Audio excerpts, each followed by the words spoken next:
पंचकर्मष्टि भगवंत के चरणों में नमः। पूज्य श्री के चरणों में नमः। विषय चल रहा है कि 9 तत्व में हमें परमात्मा ने सच्चाइयाँ बताई, तो उन्हीं 9 तत्वों से हमारा इस संसार से तिरना होगा। परंतु इन्हीं 9 तत्वों में हमारी कुछ भूलें हैं, भ्रांतियाँ हैं, और जब तक ये भ्रांतियाँ नहीं मिटेगी तब तक हम मोक्ष मार्ग में आगे नहीं बढ़ सकते, यानी सच्चे सुख के मार्ग में आगे नहीं बढ़ सकते। तो ये भ्रांतियाँ कैसी हैं, क्या हैं, उस पर अपन चिंतन कर रहे हैं। तो सबसे पहले हमने जीव तत्व और अजीव तत्व को देखा, और इसका ये निष्कर्ष है कि मैं शरीर नहीं, मैं आत्मा हूँ। मेरा संसार में कुछ नहीं, आत्मा में ही सब कुछ है।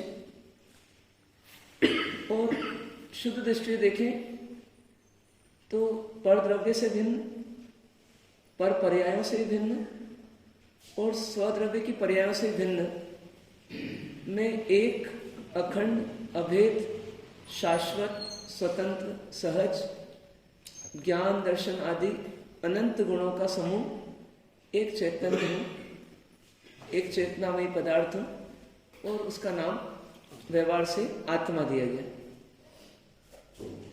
ये आत्म तत्व मेरी पहचान है, और ये अपने आप में परिपूर्ण है कि इसमें जिसमें कुछ घटता भी नहीं और बढ़ सकता भी नहीं, वो अपने आप में परिपूर्ण होता है।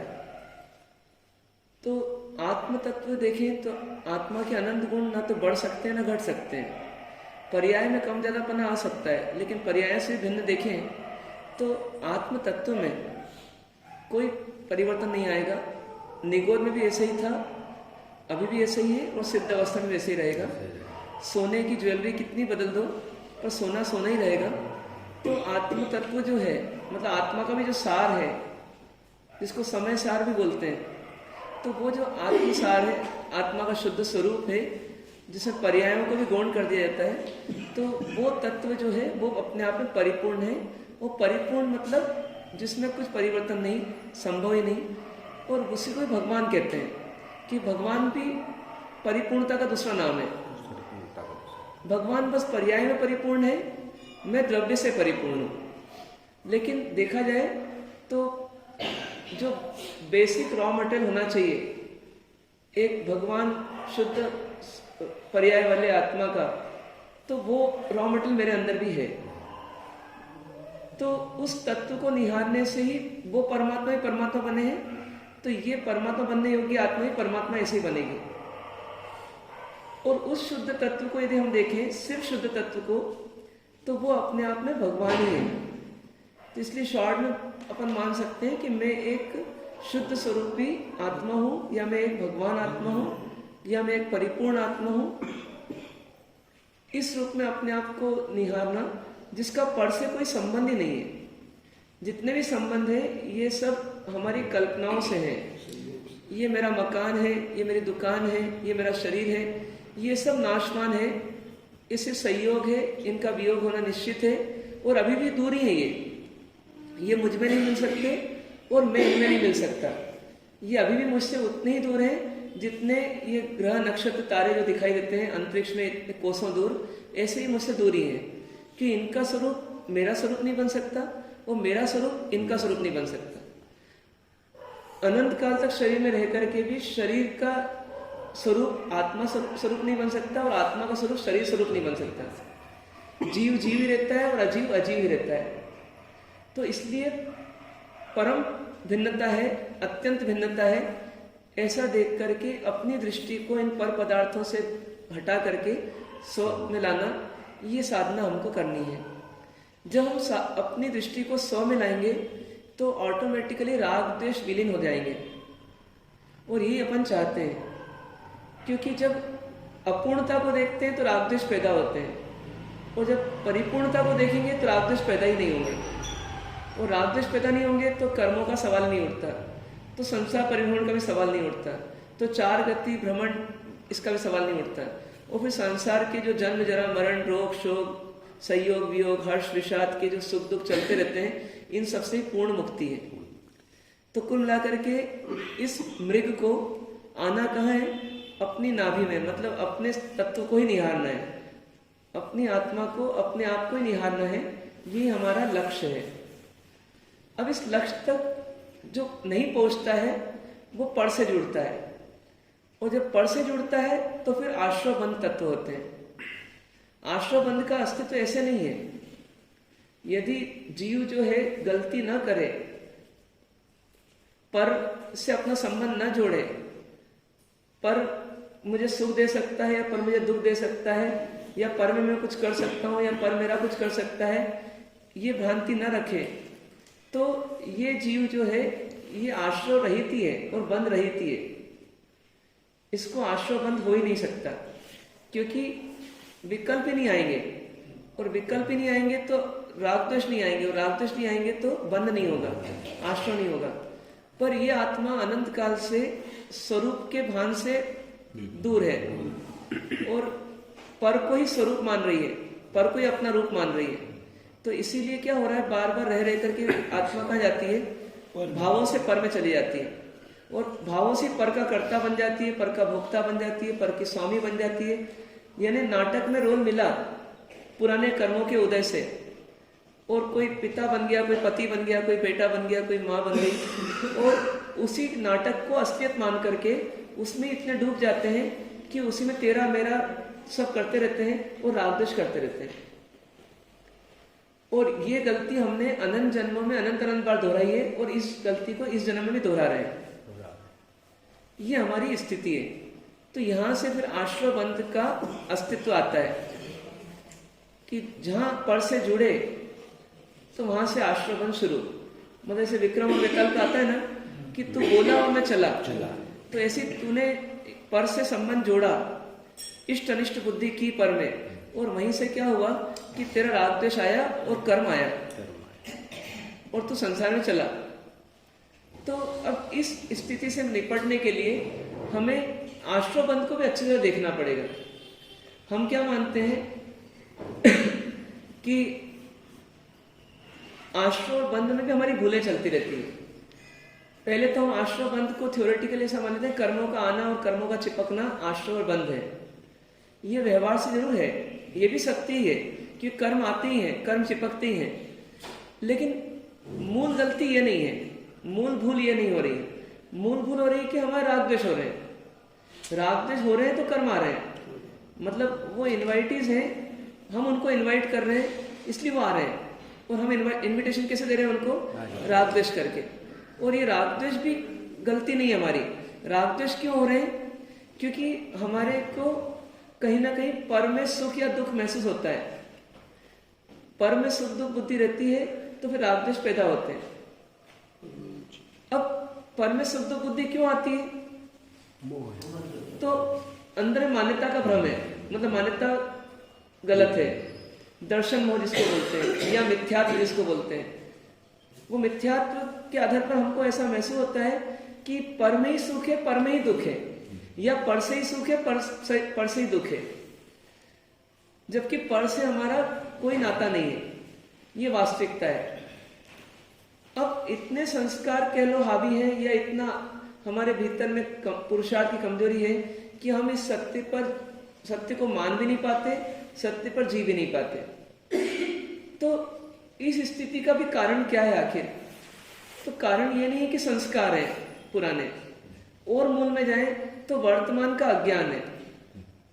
हर वर्तमान जो है, यदि हमारा ज्ञान जागृत रहे तो संस्कार नाम की कोई चीज काम नहीं करती, लेकिन जब अज्ञान हावी हो जाता है तो हमको वैसे ही अनुभव होता है कि पर मेरा कुछ कर रहा है और मैं पर का कुछ कर सकता हूं।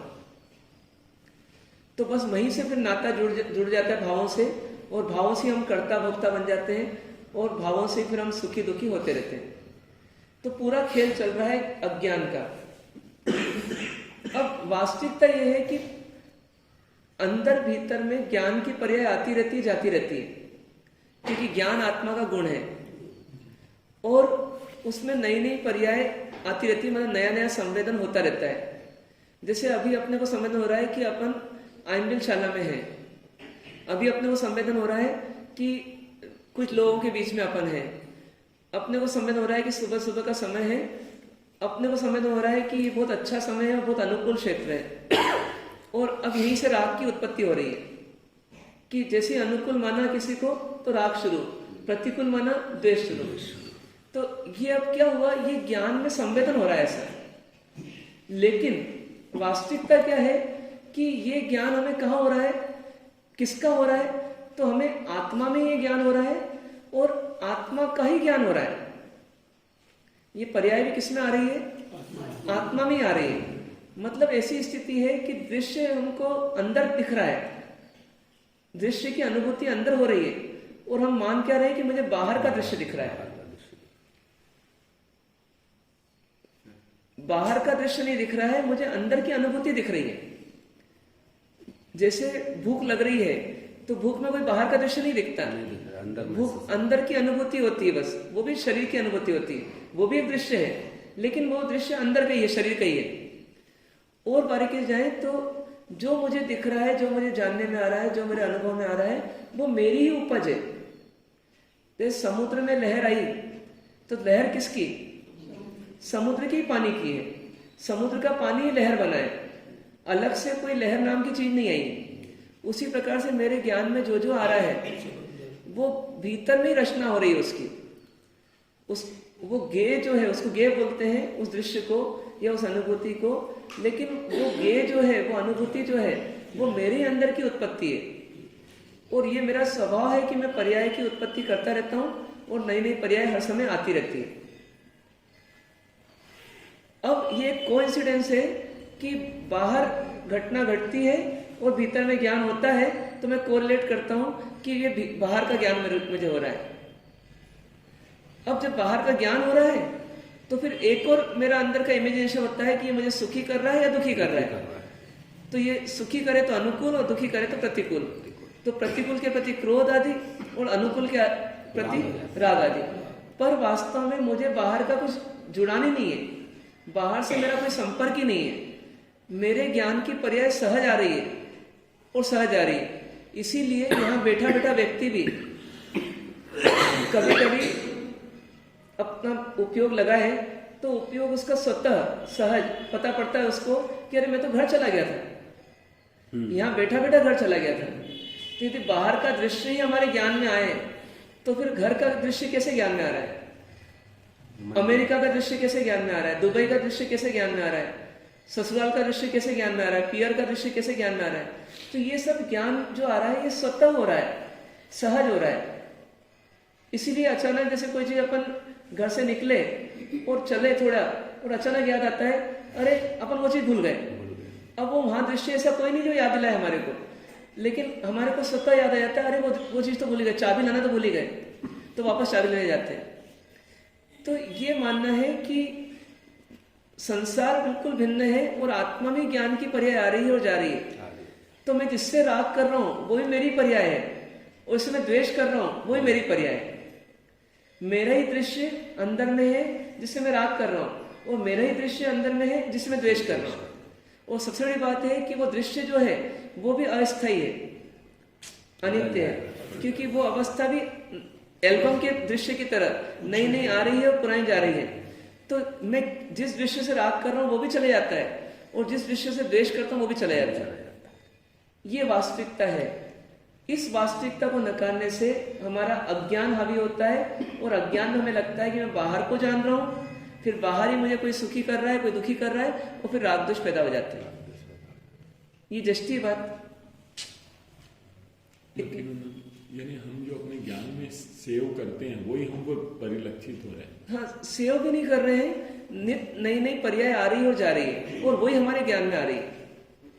यानी हम बाहर का दृश्य नहीं, अपने ज्ञान को निहार रहे हैं। हाँ, अपने ही ज्ञान को निहार रहे हैं। इसीलिए कभी कभी दृश्य अलग होता है और ज्ञान अलग होता है, और कभी कभी दृश्य एक जैसे ही होता है लेकिन सबको ज्ञान उसका अलग हो जाता है। एक ही दृश्य देखा, किसी ने किसी को मारा, तो एक ने सोचा कि इसने बहुत अच्छा किया मारा, और दूसरे ने सोचा अरे बहुत बुरा किया इसने मारा। दोनों की परिभाषा अलग है, हाँ, दोनों की परिभाषा अलग है। घटनाएं। हाँ, एक ही पिंक कलर का दृश्य है, एक सोचता है कि बहुत अच्छा दृश्य है, एक बोलता है खराब दृश्य है। ये सब कहाँ हो रहा है? ये अंदर ही हो रहा है।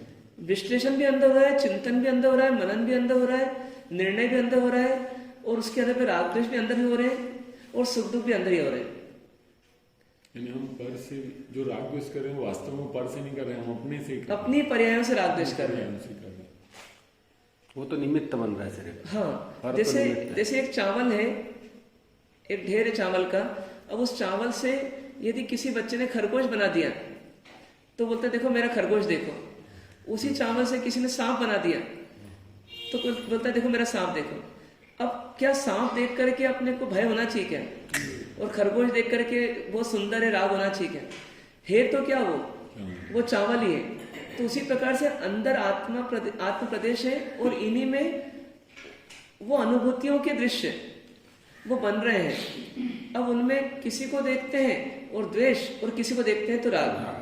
ये हमारा अज्ञान चल रहा है। और ज्ञानी क्या बोलते हैं? ज्ञानी बोलते हैं कि भैया दृश्यों में उलझना ही क्यों? इन दृश्यों में भी उलझना क्यों? क्यों? क्योंकि ये दृश्य भी कैसे हैं? अनित्य हैं। चले जाए ये आ रहे हो जा रहे हैं हवा की तरह। तो जब हवा से हमारा कोई संबंध कभी हो ही नहीं सकता, उसी प्रकार से इन दृश्यों से भी संबंध नहीं है। ये पर्याय भी आ रही जा रही है। अपन अपने मूल स्वरूप पर फोकस करें, वो ज्यों का त्यों है।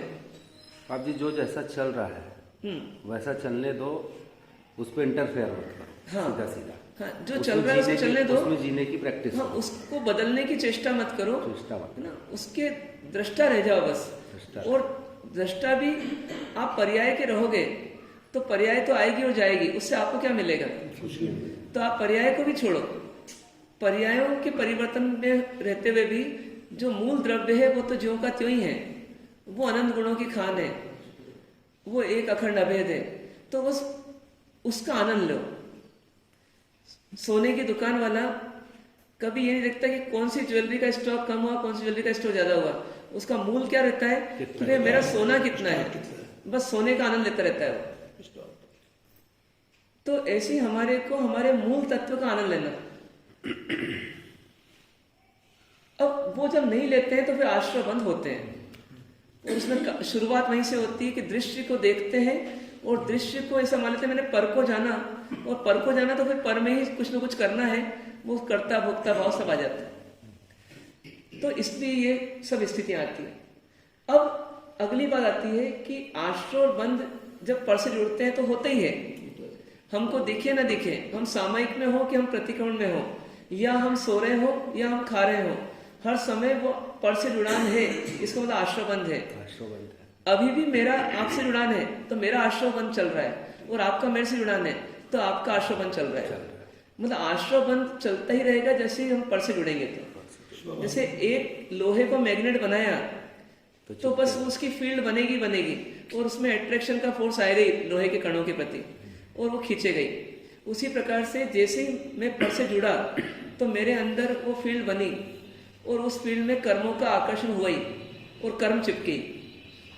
तो मतलब पर से जुड़े और अपने कर्मों का आश्रय बंध शुरू, ये स्थिति अपनी। अब इसमें फिर आश्रय बंध दो प्रकार के होते हैं। वो दो प्रकार के समझने के लिए किए गए। एक को बोला गया पापाश्रय और एक को बोला गया पुण्याश्रय। अब हम पर से जुड़ते हैं वो फिर दो तरीके से जुड़ सकते हैं। एक हम संसार से जुड़ते हैं, और 5 इंद्रियों के विषयों के भोग से जुड़ते हैं। मतलब संसार में जुड़े तो ये खाने का, ये पीने का, ये पहनने का, ये ओढ़ने का, ये सुनने का, ये सुनने का, ये देखने का। तो ऐसे पदार्थ जुड़ करके या तो किसी राग कर लेते हैं या किसी द्वेष कर लेते हैं। बेटा आया तो वो भी एक दृश्य है, उससे राग कर लिया, और सांप आ गया वो भी एक दृश्य है, उसे द्वेष कर लिया। तो संसार के 5 इंद्रियों के विषयों से जुड़ना, और वो भी दो तरीके से, राग से या द्वेष से, मतलब 5 दूनी 10, 10 तरह से जो हम जुड़ते हैं, ये हमारे पापाश्रव का कारण बनता है। ये हमारे पापाश्रव का कारण बनता है। अब यदि हमने सामाई भी ली है, लेकिन हमको लग रहा है कि मकान मेरा है, तो हम जुड़े हुए हैं मकान से, तो मकान से जुड़े हुए हैं तो हमारा पापाश्रव चल रहा है। जहां शरीर लक्ष्य में है और उसके लिए किसी भी विषय से जुड़ रहे हैं, समझ चाहिए वो क्या है, वो पापाश्रव है। तो ये पापाश्रव ही हम अधिकांश समय करते रहते हैं। कोई व्यक्ति अमेरिका भी चला गया, लेकिन इंडिया में मेरा ये है, वो भाव उसके साथ है, तो पापाश्रव उसका चल रहा है। तो हम ऐसा ना माने कि जब हम धर्म करते हैं तो धर्म ही करते हैं, उस समय भी हमारा पापाश्रव चल रहा है कुछ मायने में।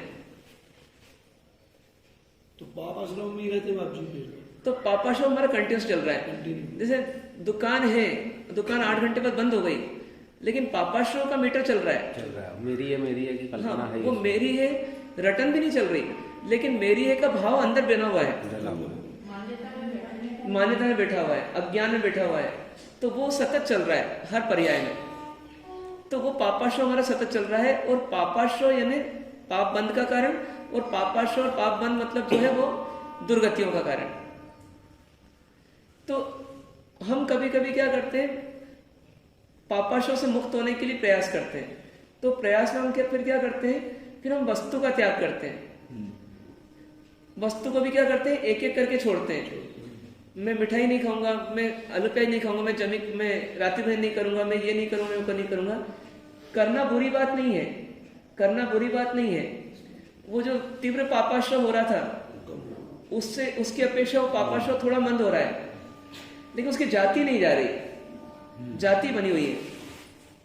पीपल का पेड़ बढ़ रहा है, अभी थोड़ा सा उगा है, आपने क्या करा, उसको ऊपर से काट दिया, तो थोड़े समय के लिए राहत मिली आपको। क्योंकि यदि आप उसको छोड़ देते हो, 1 2 साल 3 साल रह जाता, या 5 साल रह जाता, तो विशाल वृक्ष बन जाता। तो आपने काटा, अच्छी बात है, लेकिन वो सॉल्यूशन परमानेंट नहीं है,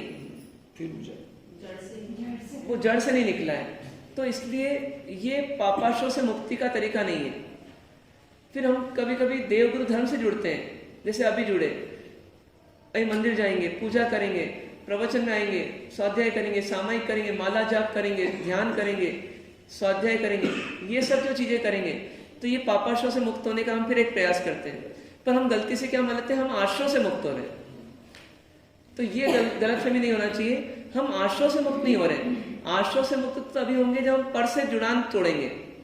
तो हम अभी संसार के विषयों से नहीं जुड़ रहे हैं, लेकिन हम देवगुरु धर्म से जुड़ रहे हैं, पर जुड़ रहे हैं पर से। तो जुड़ रहे हैं पर से, इसका मतलब आश्रय बंद तो होगा, ये निश्चित है। लेकिन अब 2 कैटेगरी का आश्रय बंद हो रहा है। इस संसार की व्यवस्था ऐसी है कि यहाँ पर 4 गतियां हैं, और 4 गतियों की अलग अलग व्यवस्थाएं हैं।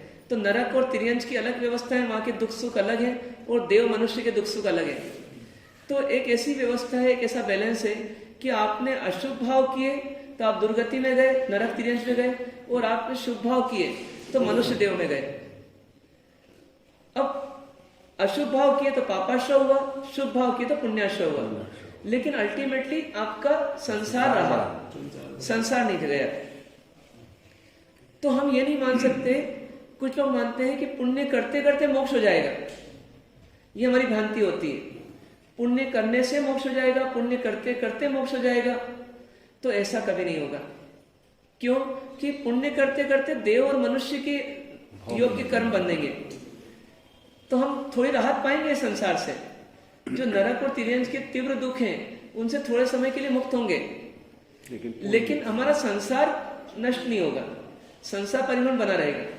हम सोचेंगे आश्रय बंद रुक जाएगा, हमने सामायिक के लिए तो हम संवर में आ गए, तो हमने अभी ऐसा मानना है हमें कि हमने सामायिक ली है, ये संवर नहीं है।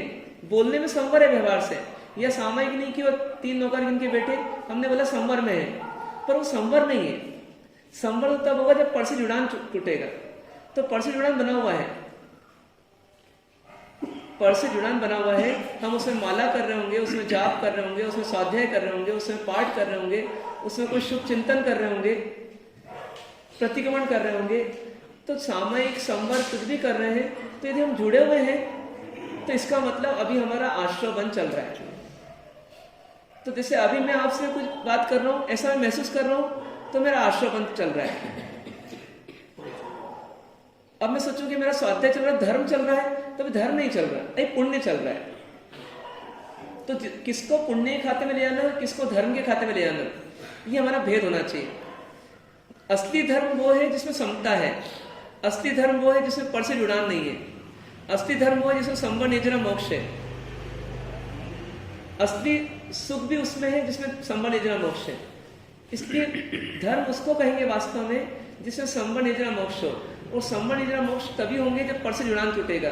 वो पर से जुड़ान तब टूटेगा जब स्व में स्थिति बनेगी, स्व में स्थिरता आएगी, स्व से एकत्व होगा। तो हमें ये मानना है कि अभी हम पुण्य कर रहे हैं, अभी हम धर्म नहीं कर रहे हैं। यदि इसको धर्म मानेंगे तो फिर आगे के लिए हमारा जो पुरुषार्थ है वो रुक जाएगा। और यदि हम इसको पाप मान लेंगे तो हमारे को लगेगा कि पाप और पुण्य में अंतर ही नहीं है, तो फिर करो पाप धरने से, क्योंकि जीव की रुचि तो पाप में ही है। वो तो मजबूरी से ही पुण्य करता है, पुण्य भी ड्यूटी मान के करता है, पुण्य भी मजबूरी से करता है, तो फिर तो पूरा पाप में ही रचा पचा रहेगा। इसलिए ज्ञानियों को आश्रय के दो भेद करना पड़े, पाप और पुण्य।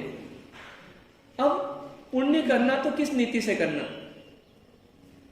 तो पुण्य करना पुण्य के लिए नहीं, पहली बात तो पुण्य करना पुण्य के लिए नहीं, स्वरूप के लिए, अपना ज्ञान जागृत हो सके, अपना ज्ञान जागृत हो सके, अपनी मान्यता टूट सके, अपने स्वरूप से हम जुड़ सके, पर से हमारी जो आसक्ति वो टूट सके, उसके लिए मुझे देवगुरु धर्म से जुड़ना है।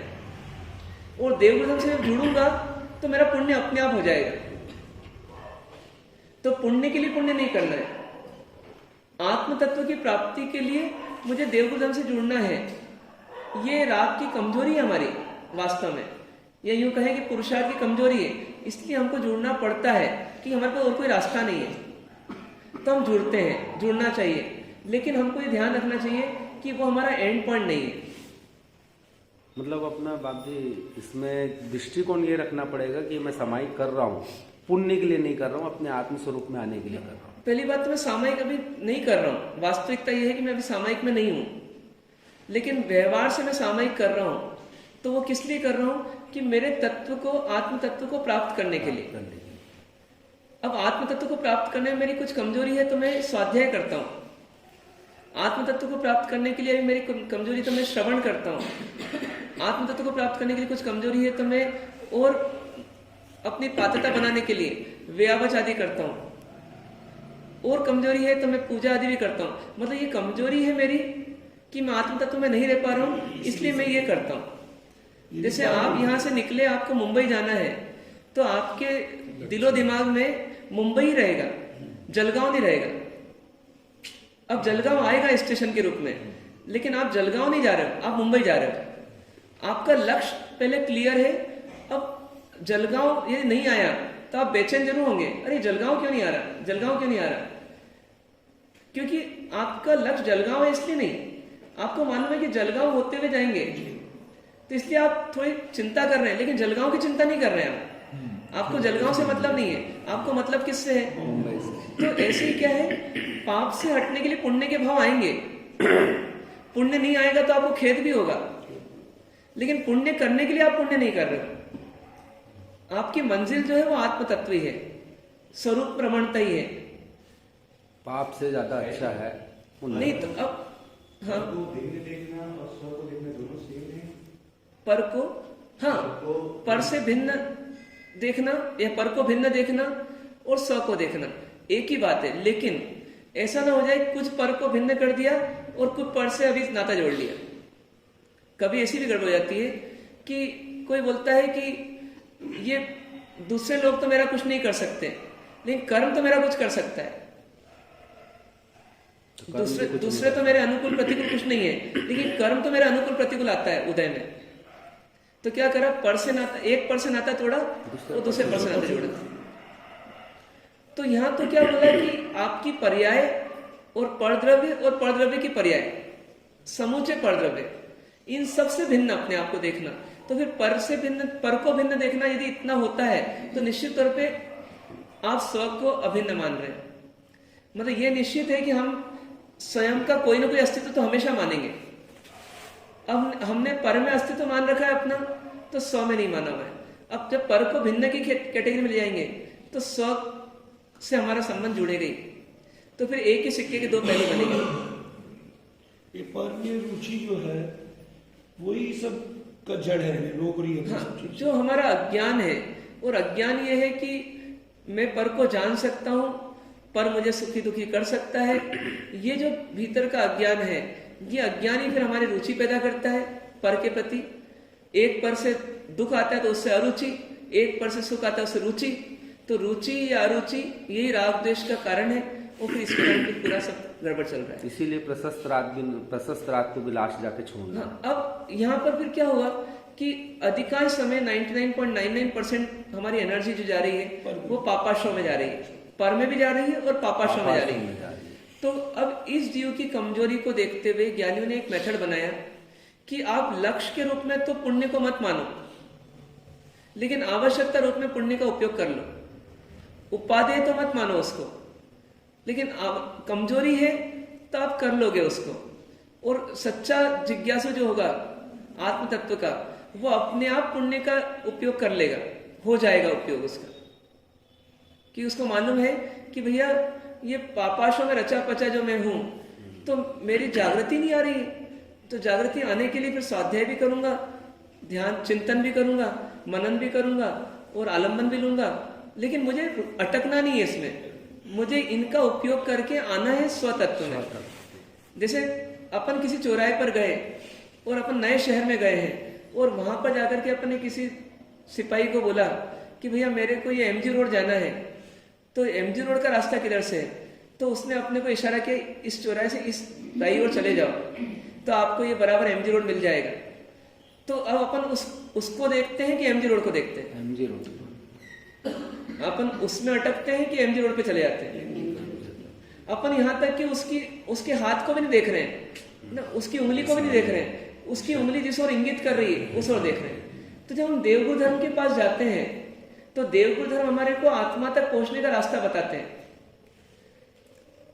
तो वो हमको देवगुरु धर्म से जुड़ना कि देवगुरु धर्म के माध्यम से आत्मा से जुड़ना? आत्मा से। तो वास्तव में आत्मा से जुड़ना है।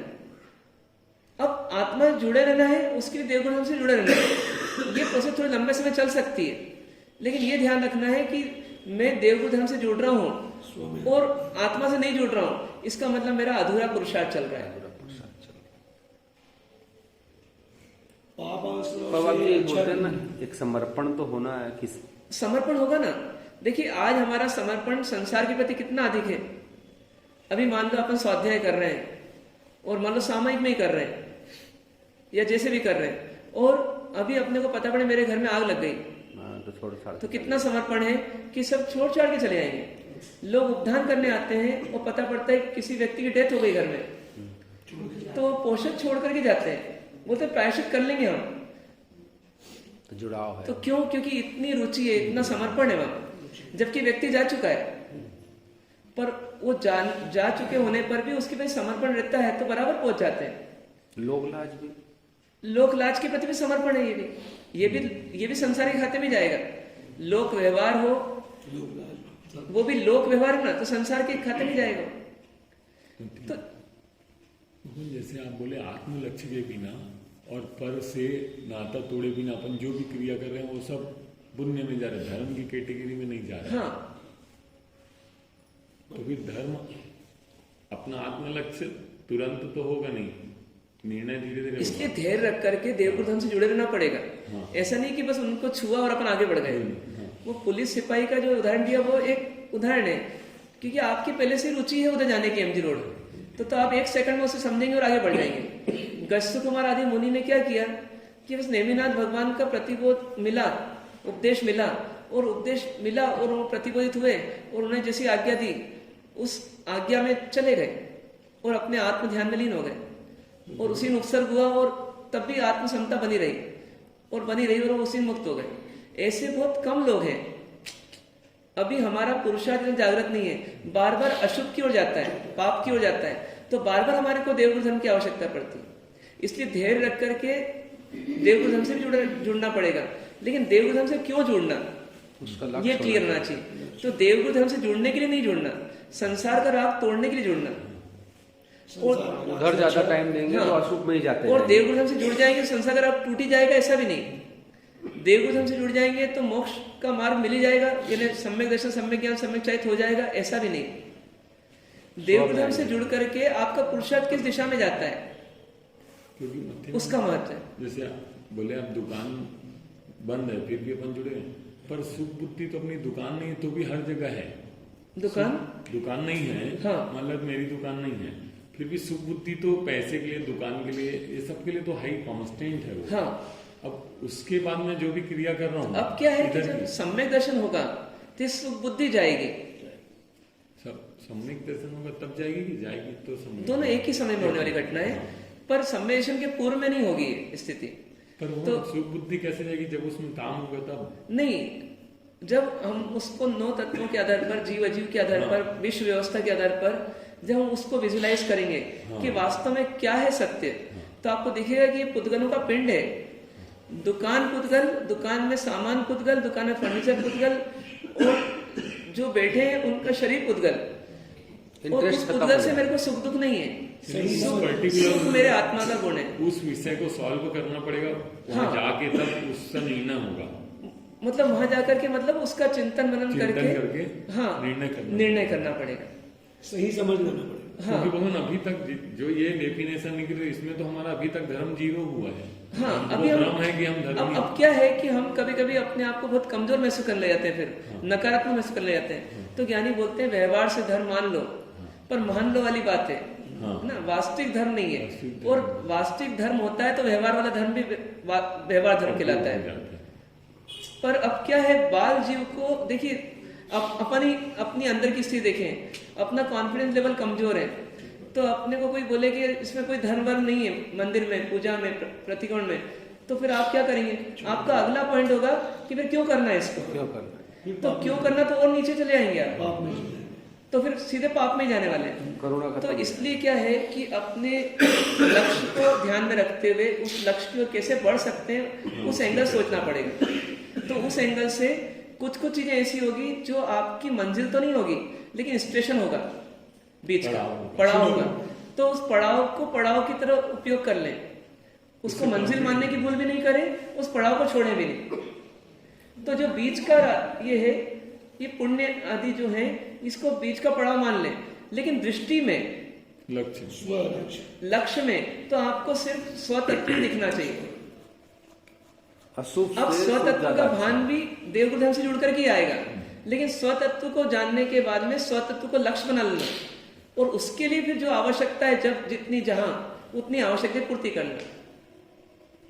क्योंकि रॉ मटेरियल वहीं से मिलता है। देखिए, पुनिया सैनिक महाराजा भी मोक्ष मार्ग में चल रहे थे, पुनिया शाह भी मोक्ष मार्ग में चल रहे थे, और गौतम स्वामी मोक्ष मार्ग में चल रहे थे, और भगवान महावीर भी मोक्ष प्राप्त थे।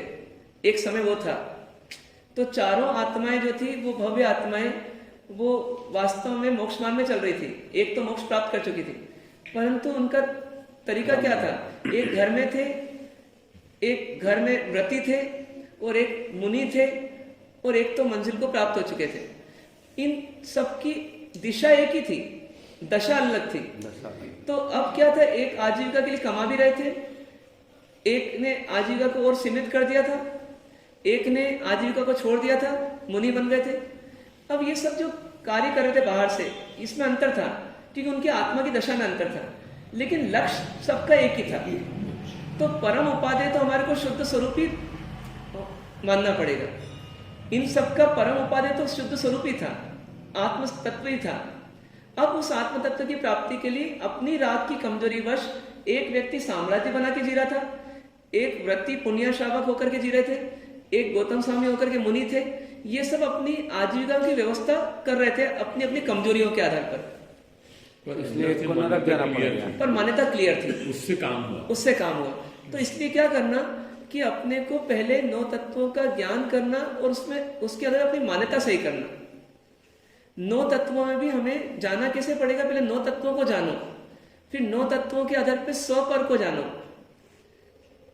और 100 पर को जानने के बाद फिर 100 को जान लो, 100 को मान लो। शुभ से शुद्ध तक पहुंचना, शुभ में आके शुद्ध। हाँ, अब पहुंचना है हमारे को शुद्ध तक। अब शुद्ध तक पहुंचने में जो कमजोरी है, लक्ष्य तो पहले शुद्ध का ही बनाए, अब चलते समय जो कमजोरी है उसके आधार पे कुछ होगा। तो अब ज्ञानी क्या होता है? ज्ञानी एक तरह से जागृत होते हैं, तो जागृत होते हैं वो देखते हैं कि अब मेरे से रहा नहीं जा रहा है पर से जुड़े बिना, तो मैं किस पर से जुड़ूं? फिर ये बात आती है, तो फिर मैं क्यों ना देवगुरु धर्म से जुड़ूं? क्योंकि यदि 5 इंद्रियों के विषय जुड़ता हूं तो दलदल है, तो मतलब वो बोलते हैं इससे तो मैं फंसूंगा, तो निकल ही नहीं पाऊंगा।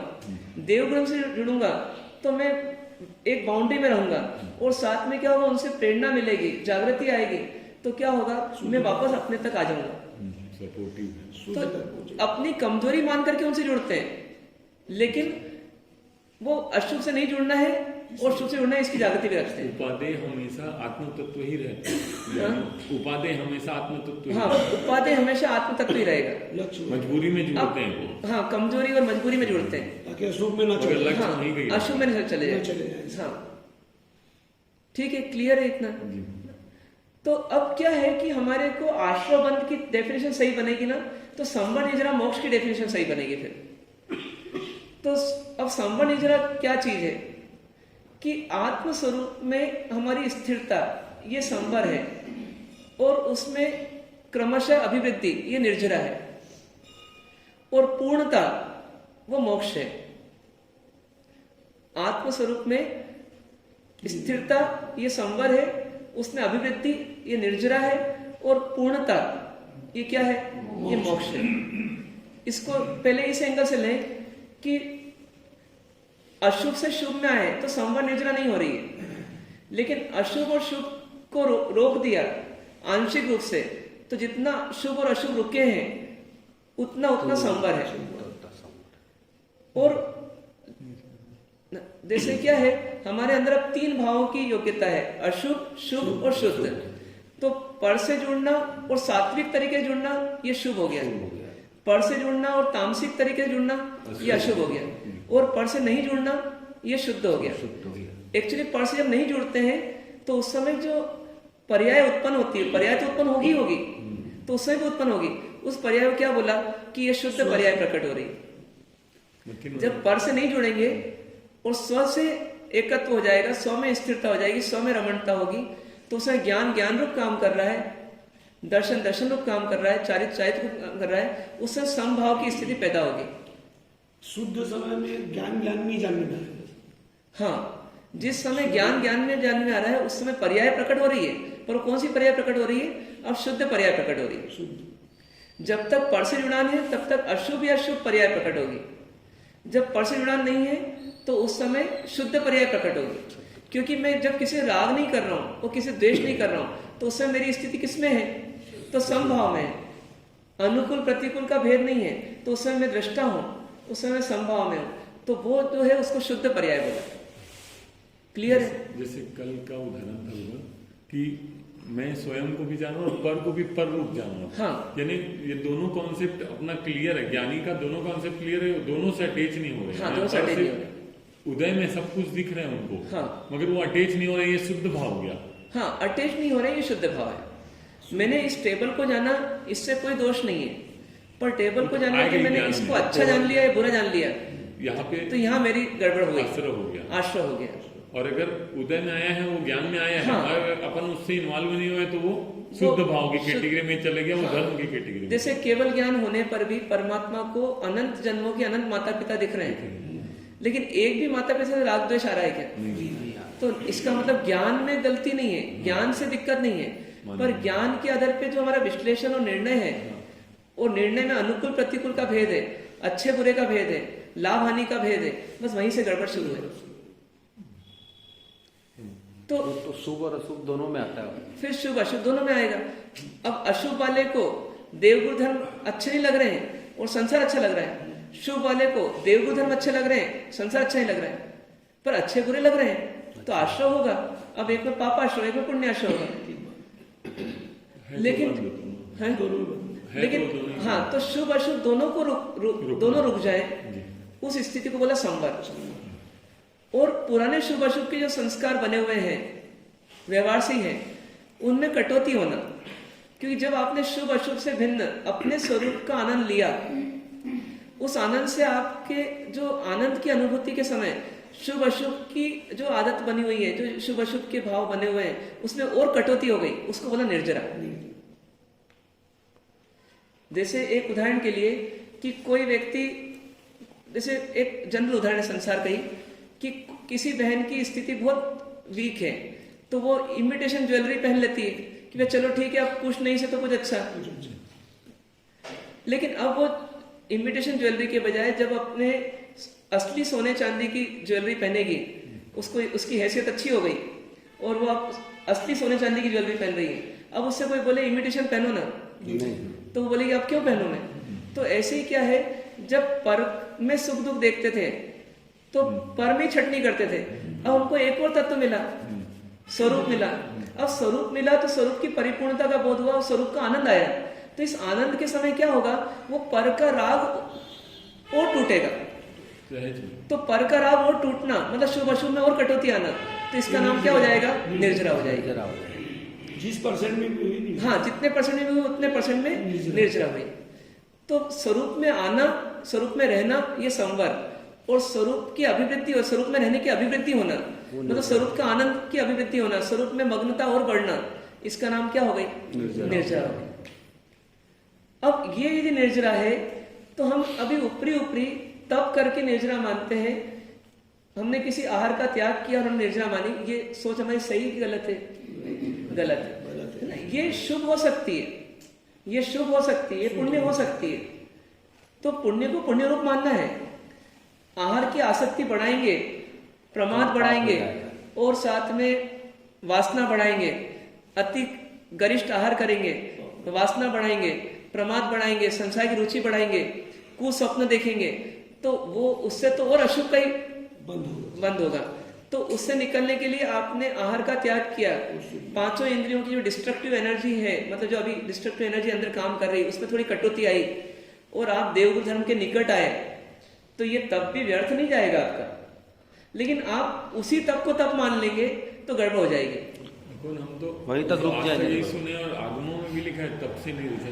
हाँ, पर अब क्या है, जैसे सीधी सी बात है, आप बच्चे को क्या बोलते हो, बेटा ज्ञान करेगा ना तो तू कमा पाएगा। अब बोलेगा कि ठीक है, ज्ञान करने से मैं कमा पाऊंगा, तो मैं करता हूँ मेले का ज्ञान करता हूँ, मैं मूवी का ज्ञान करता हूँ, मैं मैच का ज्ञान करता हूँ। आपने कहा ज्ञान से होगा, तो आप बोलेंगे भैया मेरा आशय ज्ञान कहने से ये नहीं था कि तू कुछ भी ज्ञान करता रहे, ज्ञान मतलब तू सही ज्ञान कर। तो ऐसे यहाँ पर तपश्च निर्जरा च जो बोला, तो वो तप से निर्जरा जो बोला, वो तप मतलब सम्यक तप की बातें हैं। अपनी आत्म स्वरूप के कमर भी तप ही कर रहा था, पर उस तप से निर्जरा नहीं बोली, अकाम निर्जरा। क्योंकि जिस तप का लक्ष्य शरीर है, जिस तप का लक्ष्य मान प्राप्ति है, जिस तप का लक्ष्य जो है वो बाहर की प्रसिद्धि है, तो वो तप तो तप ही नहीं है। जैसे अपन तो लक्ष्य तो निर्जरा। हाँ, अब क्या हो गया, अब निर्जरा का लक्ष्य लेकर के हम तप करते हैं। तो निर्जरा का लक्ष्य लेके तप करते हैं, तो कई ऐसे साधक भी हैं इस संसार में, मिथ्या साधना करने वाले, तो वो भी मोक्ष के लिए सब कार्य कर रहे हैं। मोक्ष के लिए जटाएं बढ़ी हुई है, मोक्ष के लिए दाढ़ी बढ़ी हुई है, मोक्ष के लिए घर बार छोड़ा हुआ है, मोक्ष के लिए सादगी से जी रहे हैं, कर रहे हैं। लेकिन नाम मोक्ष है कि काम मोक्ष है, नाम निर्जरा है कि काम निर्जरा है। निर्जरा के स्वरूप को जाना नहीं, मोक्ष के स्वरूप को जाना नहीं, और प्रयास शुरू कर दिया, तो कैसे काम होगा। किसी व्यक्ति की भावना सही है कि मुझे मकान बनाना है, लेकिन मकान बनाने के लिए सही डिजाइन नहीं बनाई, सही ड्राइंग नहीं बनाई और सही तरीका नहीं सोचा और चालू कर दिया, तो मकान कैसे टिकेगा। हम तो अपने प्लाट के निर्णय नहीं करें। हाँ, प्लाट के निर्णय नहीं किया, कहाँ मिलेगा सुख। तो इसलिए क्या है कि हमको हर चीज को सम्यक तरीके से करना पड़ेगा। जैसे स्वाध्याय कर रहे हैं, ये स्वाध्याय हो गया क्या, नहीं हुआ स्वाध्याय, तो हर चीज पहले समझना है अच्छे से, फिर कुछ भी करना। अपन करने के चक्कर में समझना भूल जाते हैं, तो और करने के क्षेत्र में इतने आगे बढ़ जाते हैं कि फिर लौट नहीं पाते। अब क्या है, दो तरीके से समझते जाए। एक थ्योरी से समझे, एक प्रैक्टिकल से भी समझे।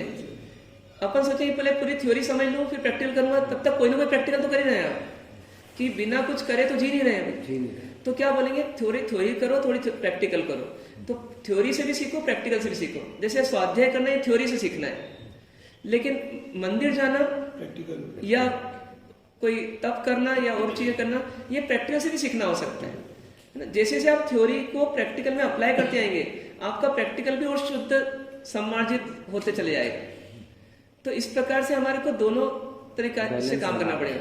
एक व्यक्ति बोलेगा मैं पहले सम्यक दर्शन प्राप्त कर लूं, उसके बाद गुटखा वुटखा सब छोड़ूंगा तो क्या हो गया कि वो भी एक दिक्कत हो गई कि उधर उसके संस्कार गाढ़ होते जा रहे हैं और इधर सम्यक दर्शन की पात्रता कम होती जा रही है। क्योंकि अपन एक तो बोलते हैं कि जैसे ये स्थानक वाला मंदिर चला गया तो मिथ्यात्व हो गया, और मंदिर वाला स्थानक चला गया तो मिथ्यात्व हो गया। पर एक अपन देखे ना कि अपन 24 घंटे जितना पर से जुड़ रहे हैं और पर में सुख दुख के संस्कारों गाढ़ कर रहे हैं, तो अपन किसका पोषण कर रहे हैं? तो मिथ्यात्व का ही तो पोषण कर रहे हैं कंटिन्यूअसली। आपने कोई नई डिश बनाई और नई डिश खाई तो उसमें सुख बुद्धि आई कि नहीं आई? आई। तो आपने मिथ्यात्व का ही तो पोषण किया। आप नहाए, आपने दर्पण में देखा तो उस समय शरीर में हूं, ये संस्कार और गाढ़ हुए कि नहीं हुए? तो ये बार बार हम देख रहे हैं कि मिथ्यात्व का पोषण तो कर रहे हैं इनडायरेक्टली। तो यदि यही कर रहे हैं तो क्यों ना हम फिर तप आदि भी करें, लेकिन हम ये ध्यान रखें कि उन तप से हमारा काम नहीं होगा। वो बाल जीव का तप बोला, ज्ञानी ने उस तप को नकारा नहीं, लेकिन बोला ये बाल जीव की आराधना है। अब इस बाल को पंडित बनाना है, मतलब इस बालक को अभी परिपक्व बनाना है, तो उसके लिए उन्होंने बताया इसको सम्यक रीति से करते जाओ। तो शुरू में एंगल रहेगा कि शरीर स्वस्थ रहेगा तप करने के पीछे, फिर एंगल रहेगा कि निर्जरा सुन रखी है इसलिए निर्जरा होगी, फिर धीरे हम स्वरूप को जानेंगे, फिर असली निर्जरा हो ऐसा तप भी करेंगे। बाहरी क्रिया सब में एक ही होगी, पर आंतरिक क्रिया बदलती चली जाएगी। असली निर्जरा हो ऐसा तब करने के लिए क्या वही जितने इतने आपकी स्वरूप की मग्नता बढ़ती जाएगी, उतनी उतनी आपकी बाहर की जो आकर्षण है बाहर का वो कम होते जाएगा, तो वो अपने आप शुभ अशुभ भाव कम होते जाएंगे और उतनी उतनी आपकी निर्जरा होती है। ये कल्पना ही नहीं आएगी ना बाबू जी कि मैं वास कर रहा हूँ, वो तो आप देखो एक्चुअली अब ज्ञानियों ने शब्द सही दिया, उपवास। उप मतलब आत्मा, पास आएगा, उप मतलब निकट, उप मतलब आत्मा, और वास मतलब रहना। तो अब एक तरीका है कि मैंने उपवास किया है इसलिए मुझे आहार नहीं करना, तो आहार को छोड़ना लक्ष्य हो गया और उपवास करना लक्ष्य हो गया, उस बहाने उपवास करना लक्ष्य हो गया। और एक ये हो गया कि आत्मा में रहना है इसलिए नहीं खाना है, और तीसरा ये हो गया कि आत्मा में ऐसे रह गए कि अपने आप खाने का विकल्प नहीं आया। तो पहली से दूसरी स्टेज ठीक है और दूसरी से तीसरी स्टेज ठीक है, क्योंकि आहार को छोड़ रहा हूं ये भी तो मेरा मिथ्या मान्यता है मेरी, क्योंकि पर को मैं छोड़ भी नहीं सकता हूं, पर को ग्रहण भी नहीं कर सकता हूं, पर तो छुटा हुआ ही है। तो मैं ये भ्रम पालूं, ये भार लेके चलूं, ये मान कषाय करूं कि मैंने आज आहार नहीं किया तो रोज करता था मैं आहार, इसका मतलब तो आत्मा आहार करती है क्या? नहीं करती। तो वास्तव में मैंने आहार न पकड़ा था न छोड़ रहा हूं, बस आहार का विकल्प नहीं है। क्यों? क्योंकि आत्मा में मग्न है, आहार तो छुटा हुआ ही है, आहार छुटा हुआ ही है। आहार पकड़ने का विकल्प नहीं किया जिस दिन, उस दिन अपन ने क्या करा, आत्मा में रमण कर लिया। तो ये हो गया हमारा उपवास। काम वही होगा, दृष्टि में फर्क रहेगा। हाँ, काम वही होगा, बस दृष्टि में फर्क होगा। बाल जीव भी मंदिर जाएगा और परिपक्व साधक भी मंदिर जाएगा, लेकिन मंदिर जाते हुए लक्ष्य अलग अलग रहेगा और क्रिया अलग तरीके से होगी अंदर की।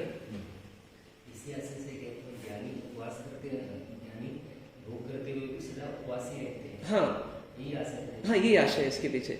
लेकिन अब इसमें फिर गलतफहमी हो जाती है। नहीं मतलब आपका आशय तो सही है, पर एक सामान्यतः क्या हो जाता है कि हाँ कि मतलब फिर भोग करो ना, मन का चोर जो है ना वो गली ढूंढता है, तो फिर उसके लिए बोलते हैं नहीं त्याग करो, द्रव्य से भी करो भाव से भी करो। नहीं तो द्रव्य त्याग की कुछ आवश्यकता ही नहीं है, देखा है तो भाव से ही करना है सब कुछ।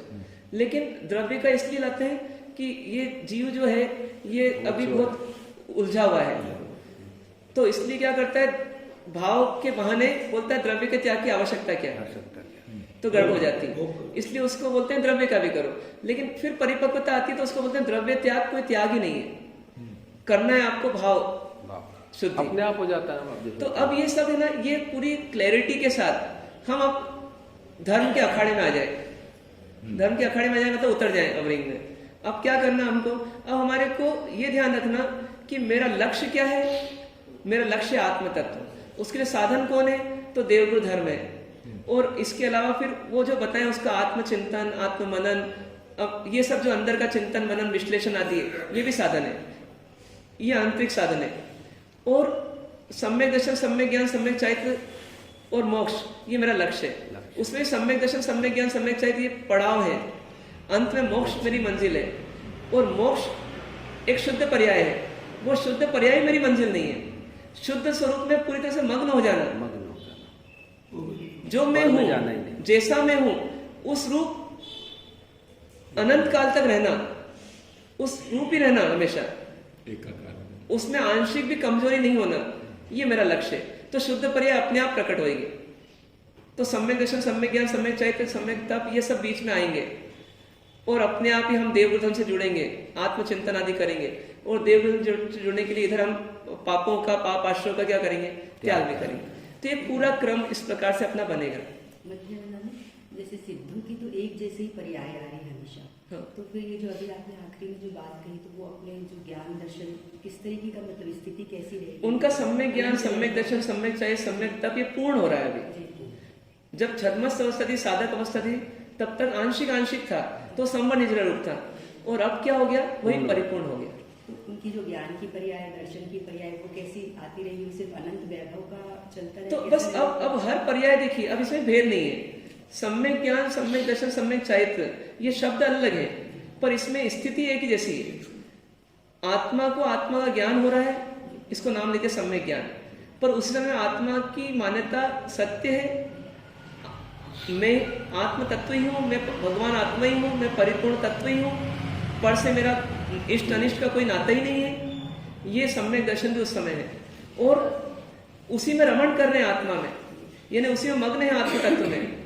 तो यही क्या हो गया, सम्यक चैत्र भी हो गया। उस समय भी अरिहंतों की जैसी स्थिति रहेगी, तीन लोग तीन काल जो एक साथ दिख रहे हैं, हाँ। जैसे उनके अनंत माता पिता, वो स्थिति उस समय भी। हाँ, अब ये व्यवहार से कहता है कि उनको तीन लोग और तीन काल दिख रहे हैं, उनको तो अपना आत्म तत्व में ही मग्नता है, अपने आप ही उनको ये सब झलक रहा है। नहीं, पर वो पर्याय तो आती रहेगी ना, पर्याय। हाँ, ये पर्याय आती रहेगी, जाती रहेगी, हर समय नई नई पर्याय आती रहेगी, जाती रहेगी। उपयोग नहीं माली लगता। तो क्या है, पूरा उपयोग जड़ में लगाता है, अब फल अपने आप आते रहते हैं, जाते रहते हैं। जिस समय कोई भी प्रश्न करता है अरिहंत परमात्मा से, हाँ, तो उस वो समय सहज निकलता है उनका उत्तर, उपयोग लगाने की उपयोग लगाने की जरूरत नहीं पड़ती उनको, सहज निकलता रहता है। ठीक है, मेन ठीक है। मुद्दे की चीज ये है कि अपने को हाँ पर से हटना है। हाँ, तो ऐसा करते करते करते करते बस मोक्ष की प्राप्ति होगी। अब पर से क्यों हटना, क्योंकि पर से मुझे सुख दुख ही नहीं है। दुख दुख के पर से हटना ये माना नहीं अपना। जिसमें सुख नहीं होता उसमें जुड़ते ही नहीं अपन कभी, जुड़ते उससे ही है जिसमें हमारे को सुख दिखता है। तो सुख कहाँ है, आत्मा में सुख नाम का गुण है, और आत्मा की परिपूर्णता का बोध होने पर ही वो सुख गुण की पर्याय सुख रूप हो जाएगी अपने आप ही। क्योंकि जब परिपूर्णता का बोध होगा तो सुख अपने आप खिलेगा, और वही मेरा लक्ष्य है। तो कुल मिलाकर के सुख के लिए बाहर जाना ही नहीं है, सुख आत्मा का ही गुण है। इसीलिए क्या होता है, एक जैसी वस्तु होने पर भी सबको सुख दुख अलग अलग होते हैं, क्योंकि सुख दुख अंदर से हो रहे हैं, वस्तु से नहीं हो रहे हैं।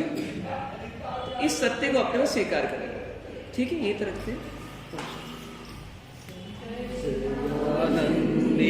शुद्ध स्वरूपी हूँ अविनाशी आत्म स्वरूपी, देह मरे छे हूँ नथी मरजू, हूँ अविनाशी आत्म स्वरूपी, सहजानंदी शुद्ध स्वरूपी हूँ अविनाशी आत्म स्वरूपी, देह मरे छे हूँ नथी मरजू, हूँ अविनाशी आत्म स्वरूपी।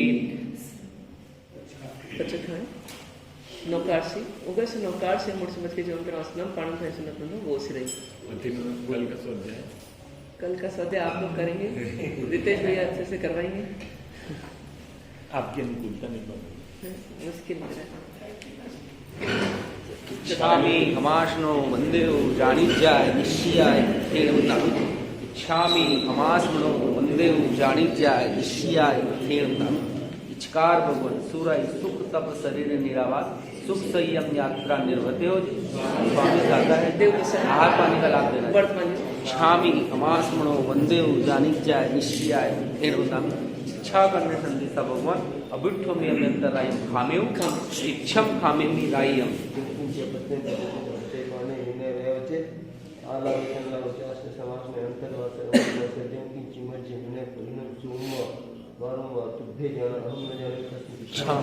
इच्छामि हमासनो वंदेहो जानिज्याय निश्चयाय सुखता तप चत्तारि मंगलम अरिहंता मंगलम सिद्धा मंगलम साहु मंगलम केवली कनक धम्म मंगलम। चत्ताई लोकोत्तमा अरिहंता लोकोत्तमा सिद्धा लोकोत्तमा साहु लोकोत्तमा केवली